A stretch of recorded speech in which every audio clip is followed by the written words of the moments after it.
alive! It's alive! It's alive! It's alive!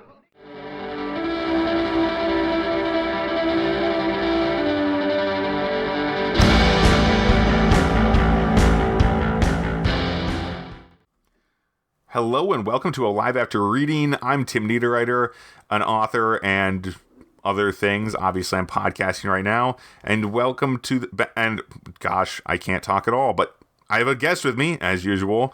Welcome back to the podcast, David Wood. Thanks for having me.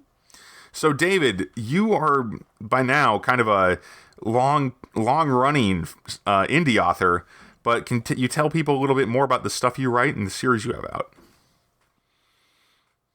Sure. The series for which I'm best known is the Dane Maddock Adventures. It's sort of a modern-day Indiana Jones, National Treasure type thing.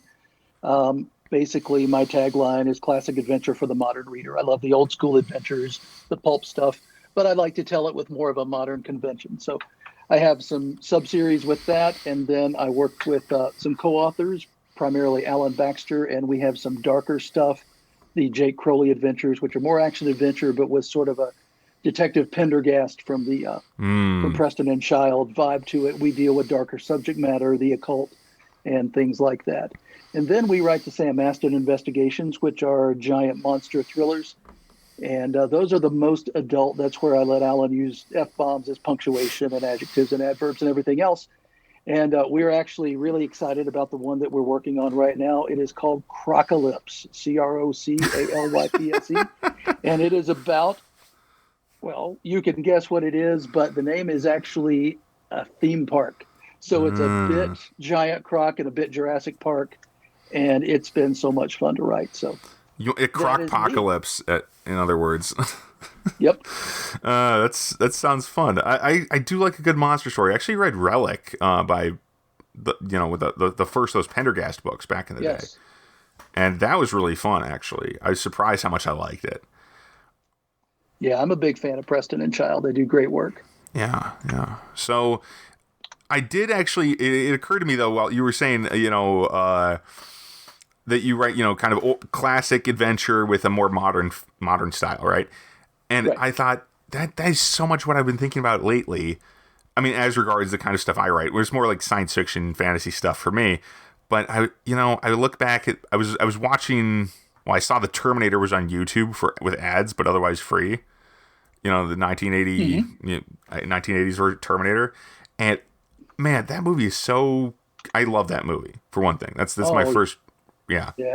It's maybe, and the more I watch the more I think about it, this one, that one's really is a toss up. I used to think Terminator 2 was just straight up the better movie back when I was a kid, or a teenager.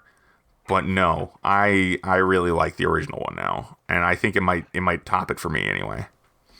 I think so. I still remember I was 16 or 15 when my friend and I went to see it, and I can still remember walking out of the theater and saying, that is such a cool movie, especially for that time period. And the storytelling is tight for what it is. And I think it's extremely well done and has held up really well, even with the older effects. Yeah, I mean, some of the stuff is like, well, that's obviously, you need the magic of movies to make this make sense, because otherwise you can tell that's clearly not a robot. That's a piece of set design or whatever in the future scenes, especially. But most of the movie is quite down to earth, right? That's one of the advantages of that, obviously using the robotic superhuman Arnold looking guy instead of an actual robotic skeleton for most of the movie. Yeah. And I guess when I rewatched that movie last fall too, and I had just seen, what was it? No Country for Old Men. If you're familiar with that one, the Cormac McCarthy adaptation.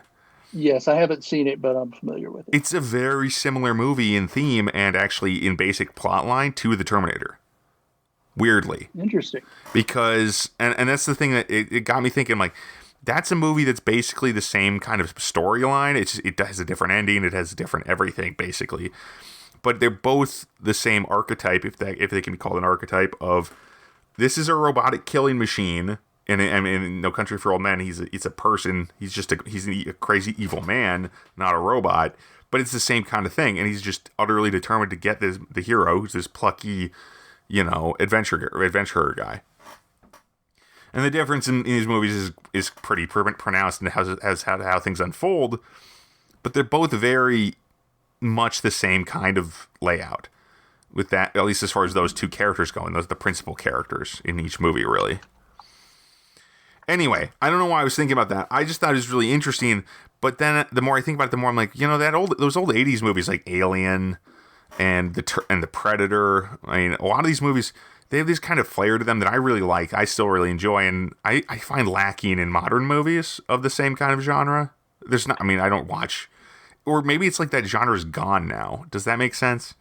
Those like action horror movies, basically, in that case. I don't know that I watch enough movies to have an intelligent opinion on that. Probably not.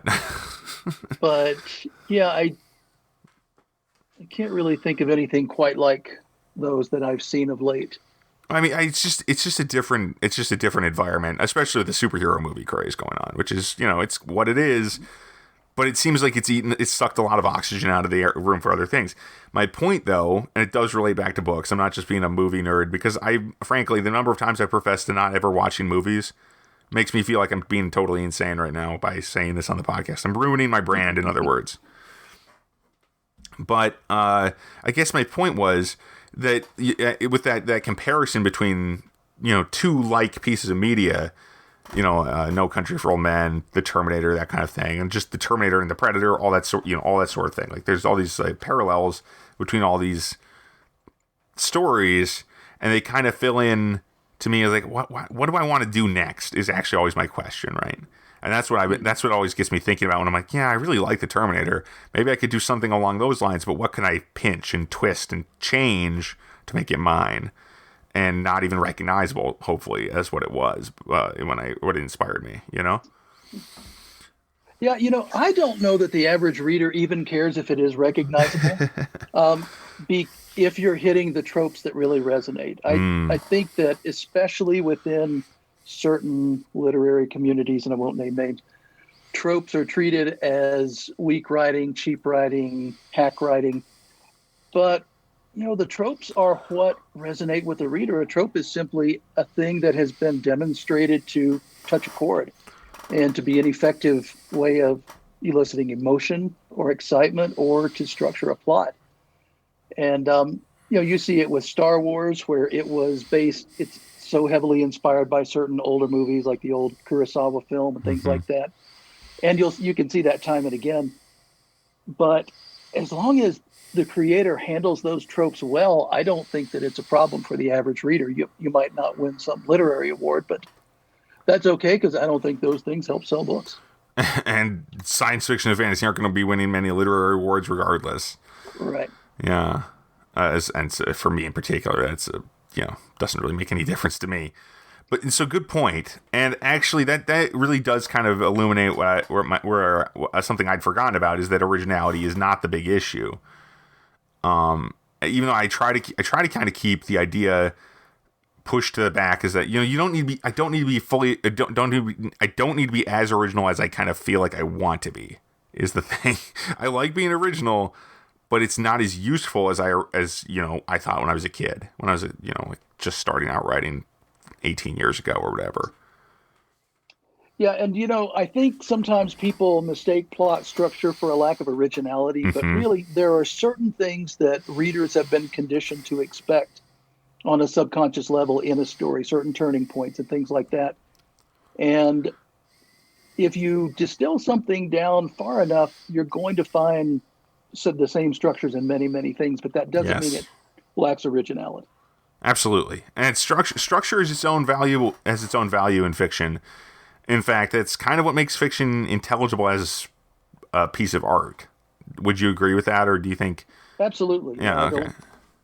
Okay. Word salad is not. I'm sure there's somebody out there who would give it a positive review, but I think you need craft. Okay, maybe craft more so than art is where my mind is going. That being able to handle story structure well shows that you've learned your craft. I guess what I meant is, it makes the reader able to understand the words you put on the page, the structure. Yeah. Because otherwise, it doesn't make a story. You know what I mean? Absolutely. Yeah, it's more of pastiche or something. I don't know what. Right. You can make like then it becomes art almost in a way, in the sense of it's like fine art where you can't really tell what's going on, but it might be, if your craft is good and your prose is good, it can still be fun to read it, but only for certain values of fun, wherein you don't expect there to be a story that makes sense. Which is, I mean, so you limit your audience a lot by doing that, I guess is my point. Yeah. Only the most nerdy prose hungry folk, like English literature's professors and people like that kind of thing, as far as I know. And I was an English major, so I can say that. Yeah. My objective with prose is to be clean and clear and convey with, some level of maturity and intelligence, and maybe turn a nice phrase once every 30 pages or something. that often, huh? So sorry. If I'm lucky. Okay. That's my goal. I don't always meet it today. Yeah. It's funny because, like I told you before the show, I thought I was doing. I just recently switched back from dictation, which I thought was really sloppy and resulted in the books actually taking longer, even though the rough draft took so much less time. Much. It was so hard to clean up my mess. Yeah, seriously. I'm like, okay. And also because I literally never turned a good phrase dictating, pretty much. There was nothing there that was like, I'm going to keep that, basically. Every sentence had to be rewritten from scratch, so I might as well have just written it the first time. Yeah. But I did a couple books like that, and the first one I didn't edit nearly thoroughly enough at the time, though it's fixed now. But I finally went through and did a thorough fix on it, which is, it's good. People should go read Demon Scroll if they're into epic fantasy. Plug ended. But it's like, the problem with trying to go faster, I've noticed, is that I get slower. It's the opposite. The opposite happens. Pushing toward, and I mean, because I'm still in that position where I'm trying to build my backlist, trying to just get books out there. And that's why I switched to dictation for a while. I was like, okay, I'm going to dictate books now because it seems like it'll be faster. I can dictate 4 times as many words every hour as I can type. But the problem was those words were almost worthless. And then even when I did produce a book that was okay, it took forever. And the other problem was that it wasn't fun. Do you enjoy typing fiction or writing prose, or is it all about the story for you? I don't take great pleasure in creating exceptionally good sentences. It is about the story, but I do have moments where I'm really into it and I'm really feeling it and having a lot of fun. And sometimes some nice sentences come out of that. But I do think it's when I'm working a little faster, but I have that same struggle where I agonize over so many things, and I struggle to practice what I preach. But I've been lately telling myself, less worry, more writing, less fretting, more typing. Oh God, that should be my mantra. Go on.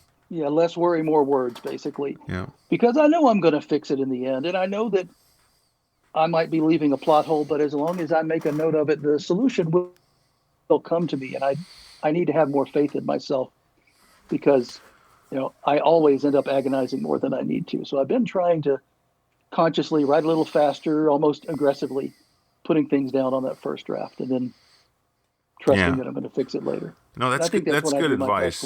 Yeah, I think that's good advice, actually. I didn't mean like I agonize over the words either. I actually tried to do something quite similar.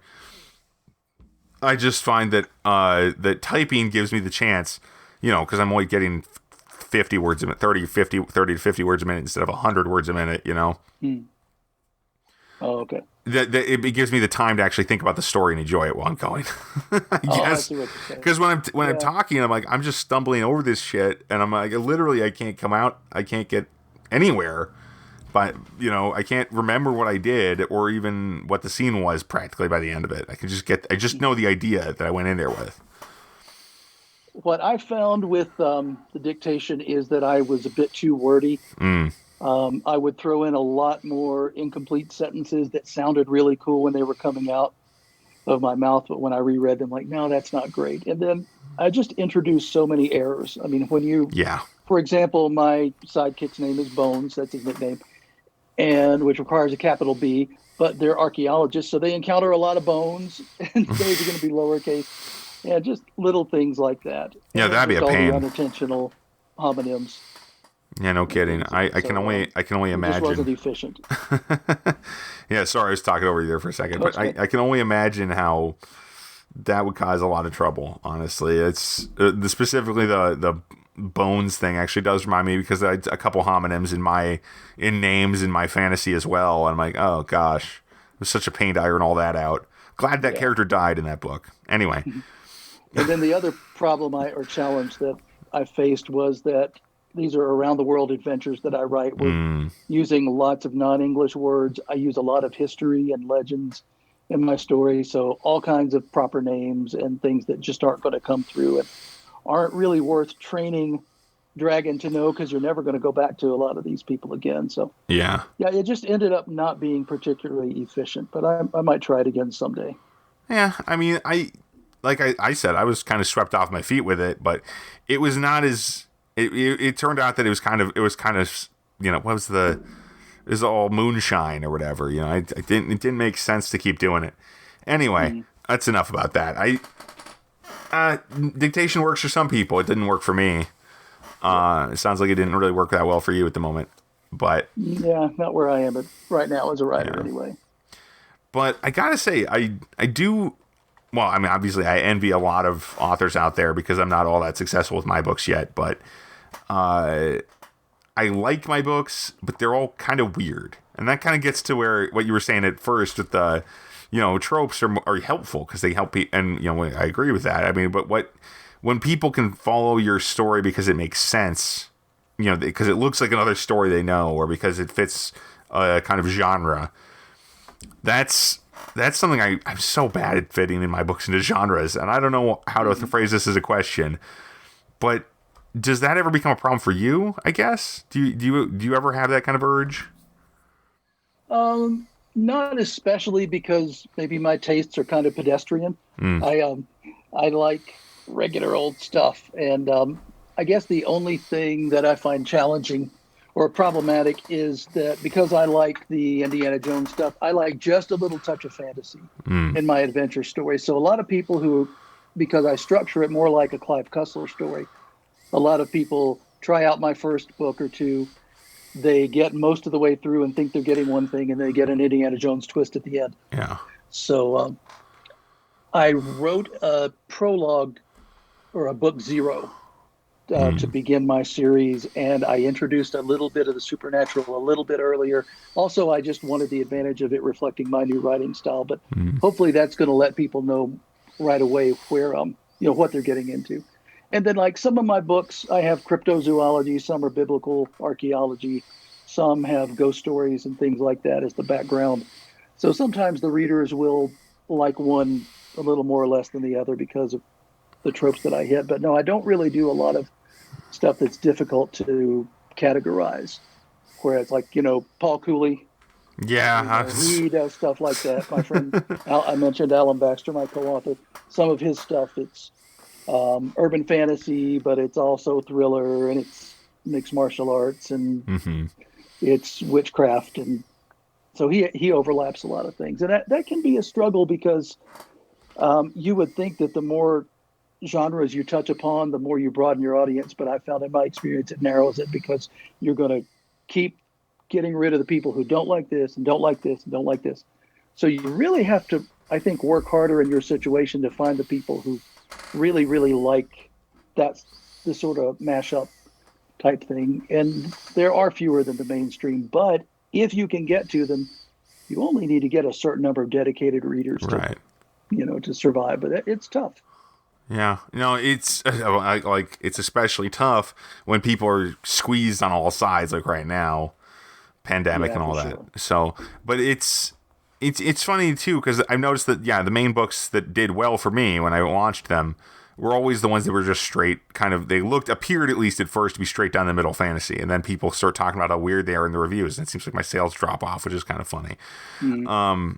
And I don't think that was I was mischaracterizing them or putting the wrong cover on them or anything. I just think Like the one of them where I was accused of having a political system, and one of the reviews is like, the political system in this book makes no sense. I'm like, no, it makes sense. I think what the actual word was incomprehensible. It was a fantasy book, and it was a fantasy book with shapeshifters and stuff, and I was like, okay, this is fun, but. And that's actually still one that attracts attention, partially because I think the cover's kind of boss. I did make it, but it's pretty good. And partially because the book is, it's about a guy who just graduated from his wizard school. So it's post-Harry Potter fantasy, basically. Or like The Magicians, something like that, maybe. Mm-hmm. Yeah. But it's in a secondary world. But anyway, it's this kind of... Like but then that secondary world gets so weird and deep eventually, or pretty fast, honestly, that now people are like, "What the hell is this?" It seems like, which is go on. Oh, I was just going to say, you had alluded to not misleading readers. Sometimes you genuinely can't have a cover or a product description that captures every little thing that. Well, you definitely can never have one that takes them by surprise. So you just do the best you can to give the flavor of the book and hopefully create something that, people, that's going to resonate with people. Right. Yeah. I mean, anyway, I don't know. I'm just whining out with my problems right now, but never mind that. I'm just, That's what we're here for. I guess. Mutual support. Exactly. All about the indie community. Yeah. Yeah. That is something I've noticed the indie community is super good for in general. And some of the communities, the bigger, some like 20 books to 50K, that's that one's okay for that, but mostly that's a success stories place. You go there once you make it, is what I've noticed, or you just lurk and you go there, you pick up some post tricks. your big sales, and you generally don't tell how much you spent in advertising to get those. Yeah, I mean, not to throw shade or anything, but yeah. No, it's just something that I consistently wish that I knew when people share this, not because I want to compare, so you can but because I just want an idea of how much spend did you have to get borrows, for example, because I have not done a lot of Kindle Unlimited other than my sci-fi. I don't think I have anything in KU right now. Okay, so you're wide. You're out there all over the place then, aren't you? Yeah, I started so long ago. I started back in the days when, if you wanted to go indie, you either had to do a paperback on Lulu, or Lightning Source had just launched, and that was a really big deal.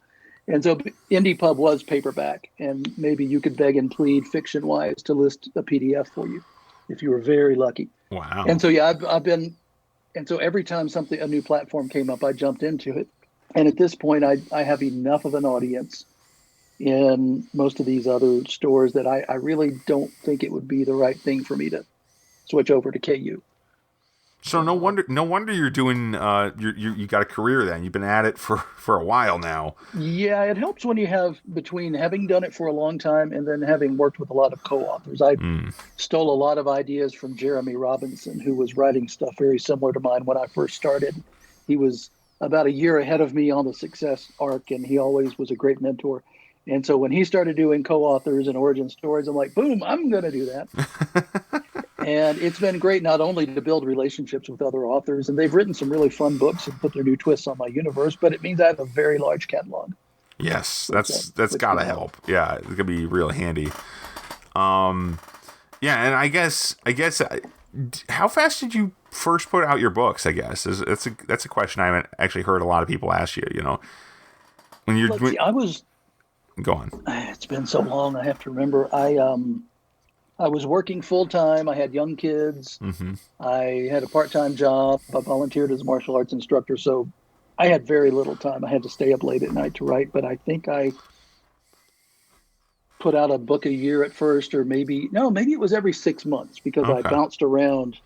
I did an adventure and then a fantasy and then back to adventure, and then I did a patio book because I wanted that experience. So I think I was getting them out about 6 months or so. Okay. Yeah, that's not super slow, especially without ebook, without, when you're putting them all in print too, right? Instead of ebook. But it's interesting because like I have like 10 or 11 books out, but they're not really in a consistent series. I've got a couple series that I kind of started, and I just need to get more copies out, more sequels out, I think, is part of the problem I have. Yeah, it could be. I have found that even though sales right now are not what they used to be, it still holds true that a new book in a series will at least boost the first few books in the series a little bit. Yeah. And because I put out in August, you and I were talking off the air, and I was saying I really had a really poor summer in terms of sales numbers, partly because of the pandemic, and I think people were just spending less money, partly the audiobook downturn with people not commuting, but also I had made the choice to invest time into writing 3 science fiction books and launching the first 3 in the series at once under a pen name, so I was starting from scratch. And my readers don't tend to cross over. So I had a really bad summer, but as soon as I put out something in the Bones Bone Break series, for example, everything jumped up, put out a new Dane Matic adventure. The first 3 had a big boost, and the most recent release. And then I did something in the Matic universe, which is an expanded thing, and that helped too. So yeah, if you can get people committed to your series, there's a certain amount of self-perpetuation there every time you put out a new book. Right.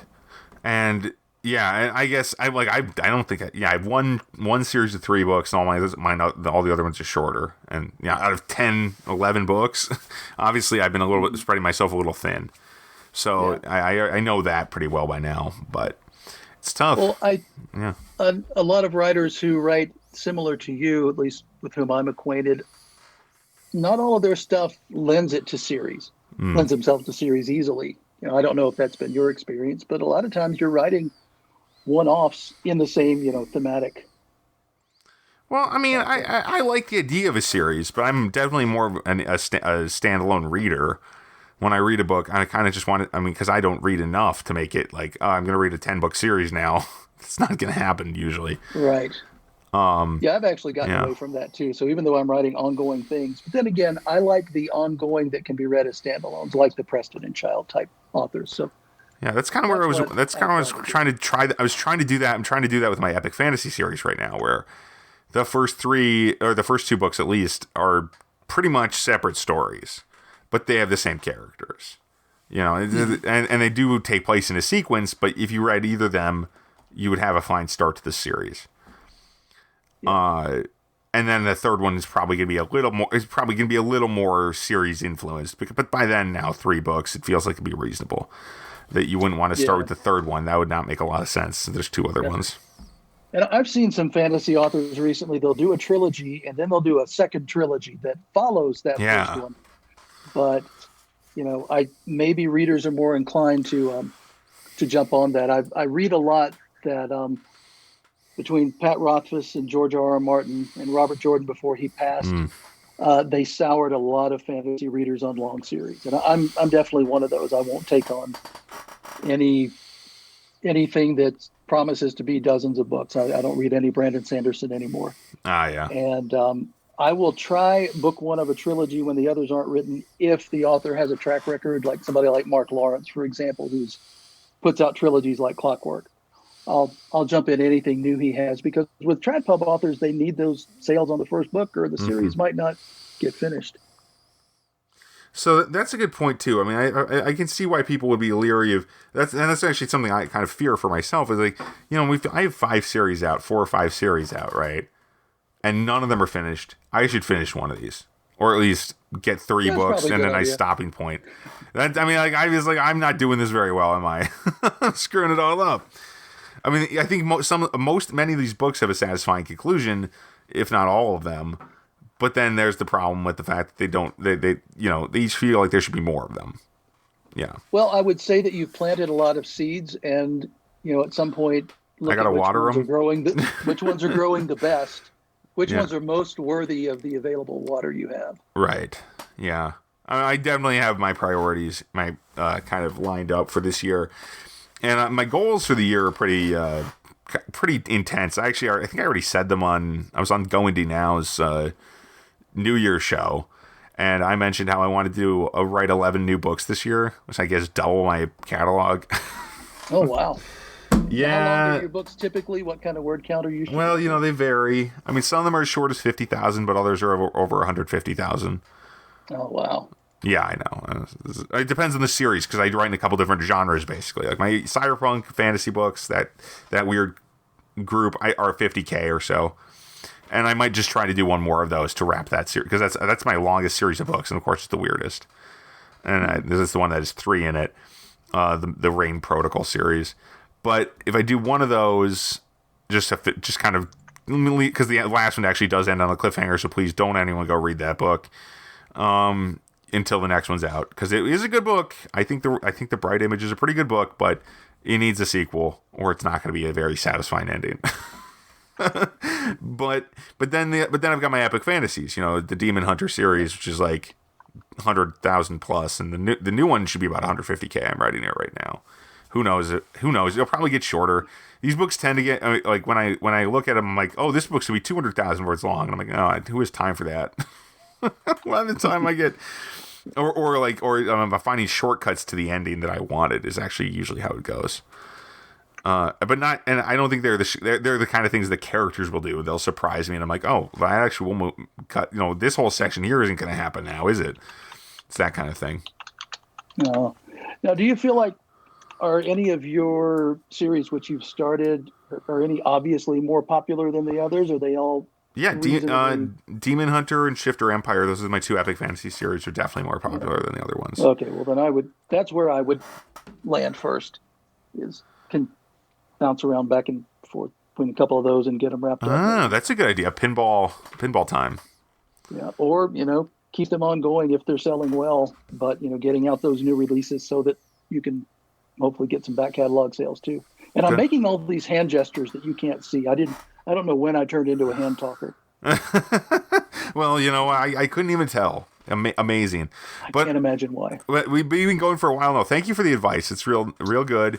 I think I have a plan, for a better plan now, a better idea of what I want to do with my series for the year. But we are over time. I was actually not looking at the clock, and now I noticed we've gone over 30 minutes. Holy crap. Oh, it just happens sometimes. Us. Yeah, it's been fun.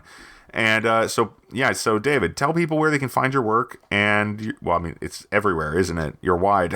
But what series should people look for, and what are your new works that you have out?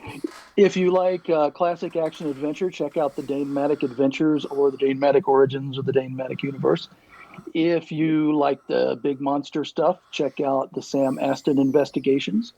If you like mystery thriller with a little more of a dark edge, check out Jake Crowley. See, I've got so many things I can't remember. Or if you like fun sci-fi, Battlestar Galactica, Stargate type stuff, my new pen name is Finn Gray, and I have 3 books out in the Aquarius series, and the first one just came out in audiobook last week. So, oh, nice. You can find me at davidwoodweb.com, or you can find the Finn Gray stuff at finngray.com. And I also have some fantasy under another pen name. You can check that out on my website as well.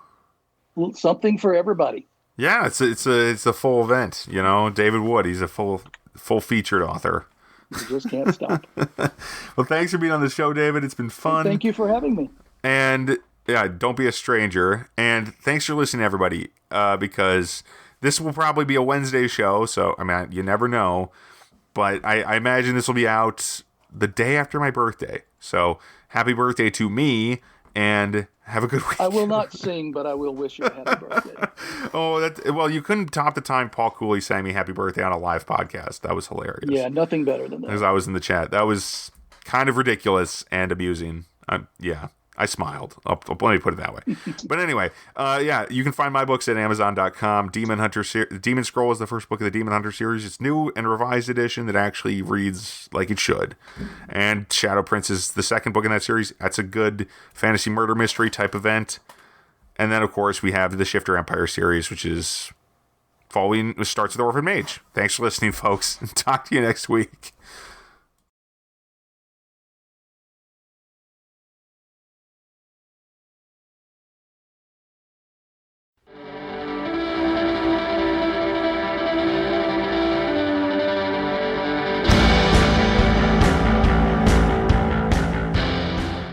That tears it.